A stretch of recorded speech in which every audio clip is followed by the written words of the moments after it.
질의는 유상범 간사님 질의하시겠습니다. 한동훈 후보님 장관 지명 축하드립니다. 고맙습니다.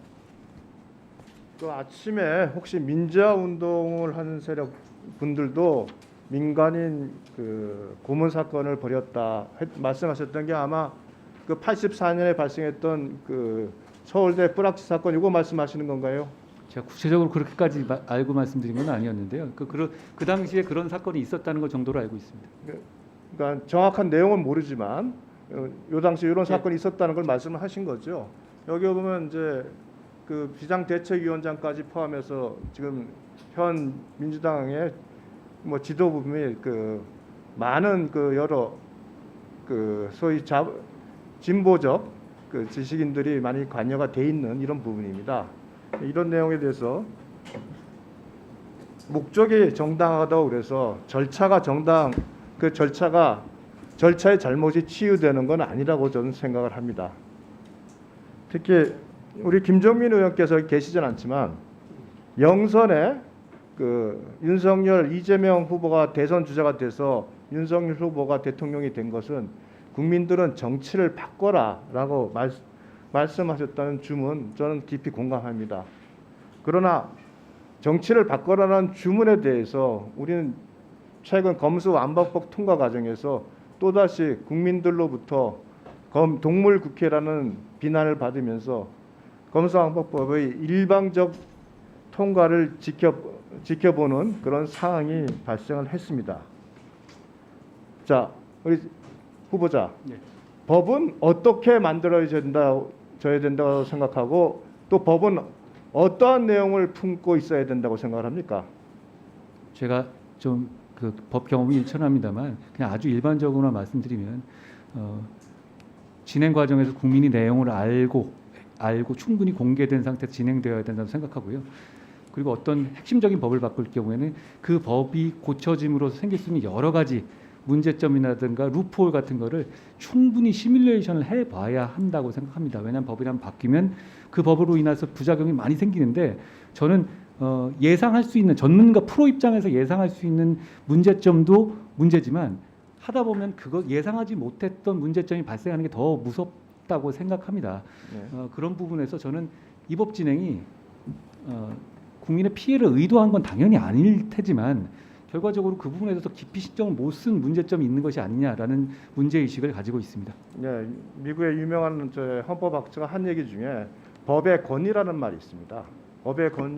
법이라는 것이 실정법으로 만들어진다고 그래서 그것이 법적 가치를 가지는 게 아니라 기본적으로 헌법적 가치에 부합해야 된다.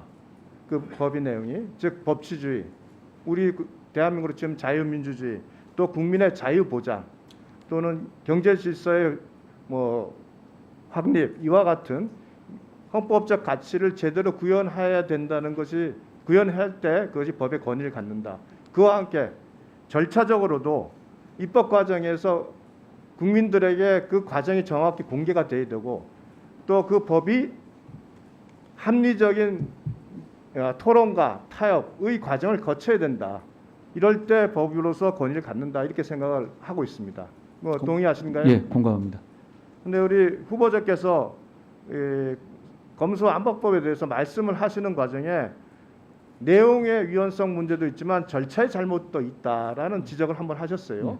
절차의 잘못이 있다는 지적에 대해서는 어떤 내용을 의미를 가지고 말씀하신 건지 한번 설명해 보세요. 저는 이 법은 굉장히 중요한 법률이긴 하지만 사실상 74년 이어져 온 이 사법 시스템의 골간을 바꾸는 개헌 수준의 입법이라고 생각합니다. 그렇다면 어떤 법이 만들어진지에 대해서 국민들에게 소상히 알려졌어야 한다고 생각합니다. 그런데 공청회 한 번 없이 진행된 것은 큰 문제라고 생각하고요.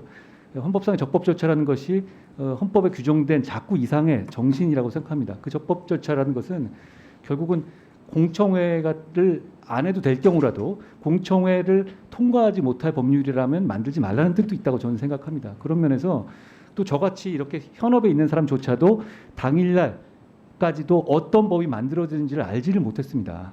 그렇다면 이렇게 중요한 법을 하는데 그런 식의 절차라면 전 절차에 큰 흠결이 있는 것이다 라고 생각합니다.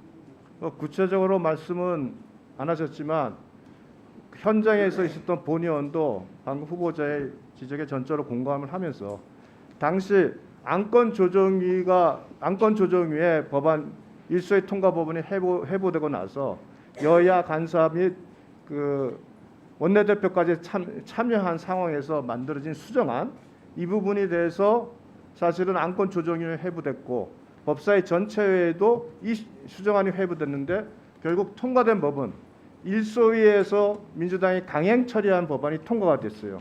그래서 다음 날 우리가 전날 전체회에서 의결한 그 법안이 수정안으로 올라갔습니다.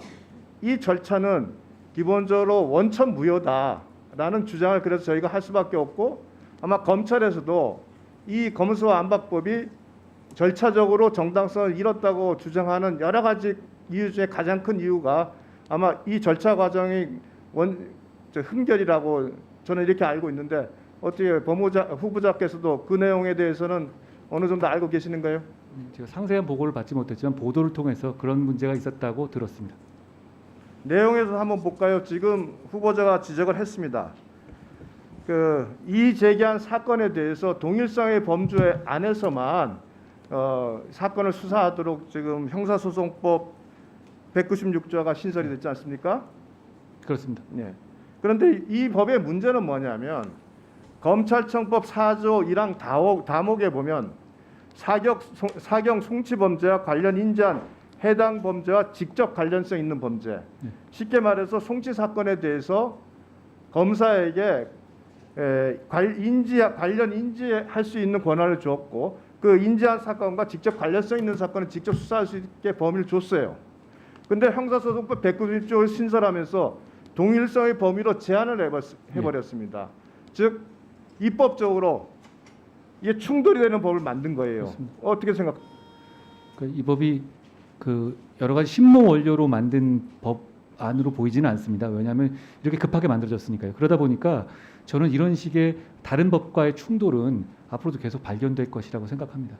1분만 더 주시겠어요? 네, 1분. 네. 자, 이 법이 제가 아까 설명드린 국민의 자유를 보호하고 국민의 피해를 구제하기 위한 법으로서 역할을 할 수 있겠어요? 저는 이 법이 시행되면 지금도 변호사들의 74%가 사건의 현저한 진행을 지연을 호소하고 있거든요. 저는 그게 드라마틱하게 더 많이 지연될 거고 그렇게 된다면 결국은 서민들 입장의 사건은 지연되고 변호사를 어떻게 선임하느냐에 따라서 사건 처리의 속도와 질이 달라질 겁니다. 결국은 이게 각자 도생의 세상이 오지 않을까 아주 두렵게 생각합니다. 본 의원은 법안의 내용도 문제지만 이 법이 입법되는 과정에서 사실상 국회법이 정한 절차가 제대로 지켜지지 않고 무법적인 상황으로 이 법안이 본회의에 회부되고 결국 일방 통과. 이 점 때문에 저는 이 법은 바로 위헌 소송을 검찰에서 바로 제기하고 그래서 헌법재판이